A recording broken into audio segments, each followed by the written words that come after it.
जय हिंद प्यारे साथियों, मैं प्रीति सिंह स्वागत करती हूँ आप सभी का। शुरू करते हैं आरआरबी ग्रुप डी के लिए साइंस के टॉप 25 क्वेश्चंस, जो कि आगामी आरआरबी ग्रुप डी में आपको डायरेक्ट देखने को मिलेंगे। क्वेश्चन नंबर 1 देखिएगा क्या है, और ये क्वेश्चन ना सिर्फ आरआरबी में ऑलरेडी पूछा गया बल्कि पीसीएस, एसएससी, रेलवे, जो एनटीपीसी का एग्जाम था वहां पर भी हमने देखा। क्या है क्वेश्चन?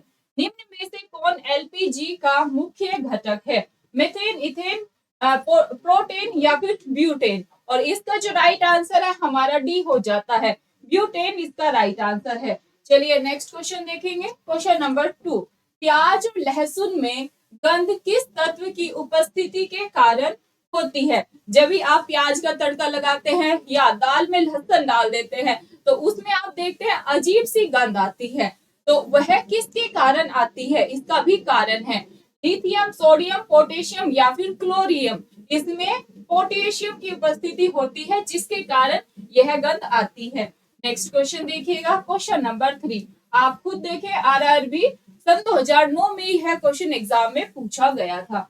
रक्त में एंटीबॉडी एवं एंटीजन के अध्ययन को क्या कहते हैं? हिस्टोलॉजी कहते हैं, गायनिकोलॉजी कहते हैं, सीरोलॉजी कहते हैं या फिर बायोलॉजी कहते हैं? और राइट आंसर हमारा सीरोलॉजी हो जाता है। क्वेश्चन नंबर 4 पे चलेंगे।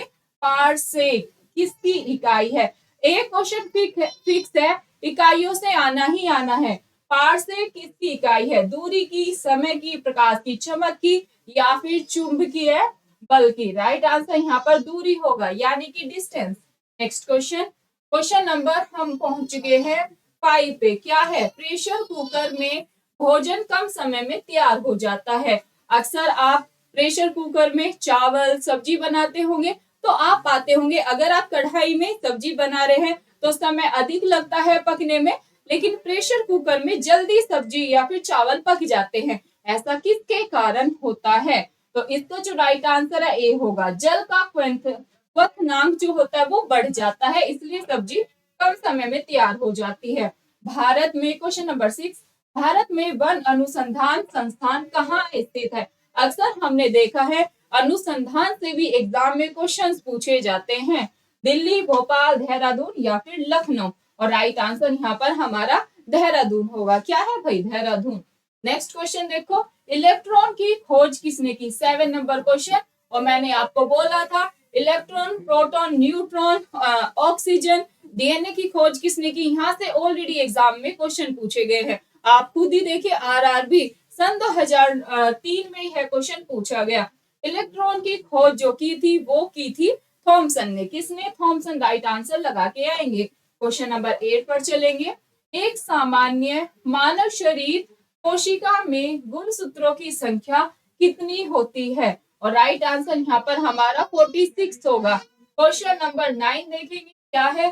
निम्नलिखित में से कौन सी गैस ओजोन परत के क्षरण के लिए उत्तरदायी है? न सिर्फ आरआरबी ग्रुप डी, एसएससी का एग्जाम हो, यूपीएसआई, कांस्टेबल, इवन पीसीएस में भी हमने यह क्वेश्चन देखा है। क्या है क्वेश्चन? एक बार जरूर पढ़े दोबारा से। कौन सी गैस ओजोन परत के क्षरण के लिए उत्तरदायी है? राइट आंसर यहाँ पर CFC यानी कि क्लोरोफ्लोरोकार्बन होगा। क्वेश्चन नंबर 10 की ओर चलेंगे। तार का प्रकृति, तार की जो प्रकृति होती है वह कैसी होती है? आरआरबी 2004 में क्वेश्चन पूछा गया। लार की जो प्रकृति होती है वह अम्लीय होती है। क्या भाई? अम्लीय। नेक्स्ट क्वेश्चन, मानव हृदय में कितने कोष्ठक होते हैं? 2, 3, 4 या फिर 5? मानव हृदय में जो कोष्ठक की संख्या होती है वह होती है 4। ये था हमारा क्वेश्चन नंबर 11। अब हम क्वेश्चन नंबर 12 पर चलेंगे। निम्नलिखित में से कौन सा प्राकृतिक बहुलक नहीं है? ऊन, चमड़ा, नाइलॉन या फिर रेशम? और राइट आंसर हमारा होगा नाइलॉन। क्वेश्चन नंबर 13 देखेंगे।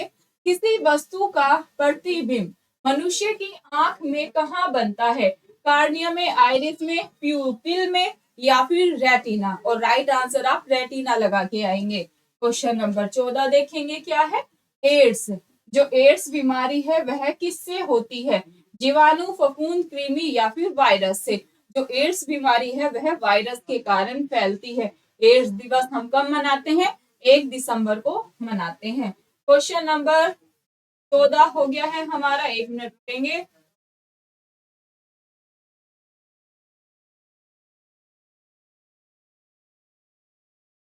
हाँ जी, क्वेश्चन नंबर 15 देखेंगे। दूध का धवल रंग किसकी उपस्थिति के कारण होता है? जो दूध का धवल रंग होता है वह किसकी उपस्थिति के कारण होता है? कैसिन। क्या भाई? कैसिन की उपस्थिति के कारण होता है। नेक्स्ट, क्लोरोफिल में कौन सी धातु उपस्थित होती है? क्वेश्चन नंबर 16, लोहा, मैग्नीशियम, जस्ता या फिर कोबाल्ट। राइट आंसर यहाँ पर मैग्नीशियम होगा। नेक्स्ट क्वेश्चन देखेंगे, क्वेश्चन नंबर 17, कोशिका की आत्महत्या की थैली किसे कहा जाता है? Already RRB group D, railway, NTPC और एसएससी में यह क्वेश्चन देखा गया है। क्या है क्वेश्चन? कोशिका की आत्महत्या की थैली किसे कहा जाता है? ये कहा जाता है लाइसोसोम को। नेक्स्ट क्वेश्चन देखेंगे, क्वेश्चन नंबर 18, किस वैज्ञानिक ने डीएनए का द्विकुंडलीय मॉडल दिया था? John Dalton, John E talk, Watson एवं ग्रीक या फिर रदरफोर्ड। और राइट आंसर यहाँ पर हमारा सी बनता है, वॉटसन और क्रीक ने। नेक्स्ट क्वेश्चन, क्वेश्चन नंबर 19 देखें। खमीर है, खमीर क्या है? एक बायो फ्राइटा है, एक कवक है, एक शैवाल है या फिर एक जीवाणु है। राइट आंसर होगा एक कवक है। नेक्स्ट क्वेश्चन, शैवाल की कोशिका भित्ति बनी होती है, जो शैवाल होता है उसकी कोशिका भित्ति किसकी बनी होती है?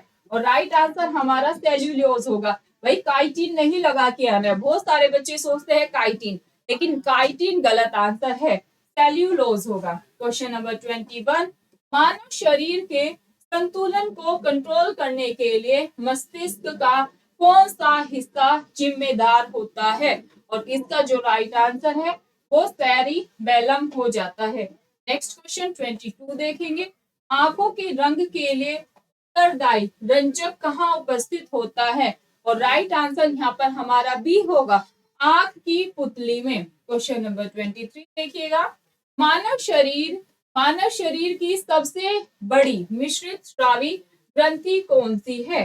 थाइमस है, यकृत है, अग्नाशय है या फिर प्लीहा है। राइट आंसर सी होगा, अग्नाशय है। क्वेश्चन नंबर 24, मानव शरीर की सबसे मजबूत हड्डी कहाँ उपस्थित होती है? मानव शरीर की जो सबसे मजबूत हड्डी है वह हमारे जबड़े में उपस्थित होती है। आप मुझे ऑफलाइन कमेंट करके ये बताइएगा, मानव शरीर की सबसे बड़ी हड्डी कौन सी है और कहाँ पर अवस्थित है? और मानव शरीर की सबसे छोटी हड्डी का नाम भी बताएंगे और वो कहाँ पर उपस्थित होती है। राइट आंसर ये जबड़ा हो जाता है। क्वेश्चन नंबर 25 देखिए, निम्नलिखित में से किस धातु को चाकू से आसानी से काटा जा सकता है? इनमें से कौन सी ऐसी धातु है जिसे हम चाकू से आराम से काट सकते हैं? ऐसी जो धातु है वह है हमारी सोडियम। क्वेश्चन नंबर 25 ये हमारा था। आज की क्लास के ये टॉप 25 क्वेश्चन थे, इनमें से डायरेक्ट आपको एग्जाम में क्वेश्चन देखने को मिलेंगे। नेक्स्ट क्वेश्चन जो कि आपके होमवर्क का क्वेश्चन है, ठोस की शुद्धता का निर्धारण किसके द्वारा किया जाता है? क्वथनांक बिंदु के द्वारा, हिमांक बिंदु के द्वारा, गलनांक बिंदु के द्वारा या फिर इनमें से कोई भी यहाँ पर हमें उचित आंसर नहीं लग रहा है। ये है डियर फ्रेंड्स आपके होमवर्क का क्वेश्चन।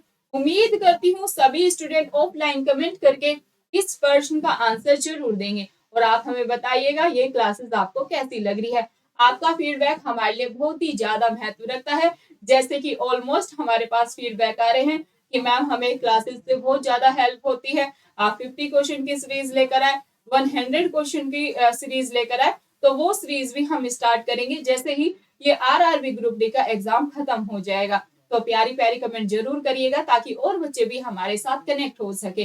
चैनल पर नए हैं तो यहाँ से चैनल को सब्सक्राइब करें, वीडियो को लाइक शेयर करना नहीं भूलना है। बहुत बहुत धन्यवाद। फिर मिलेंगे नेक्स्ट वीडियो में आपको टॉप 25 क्वेश्चन। जय हिंद, जय भारत।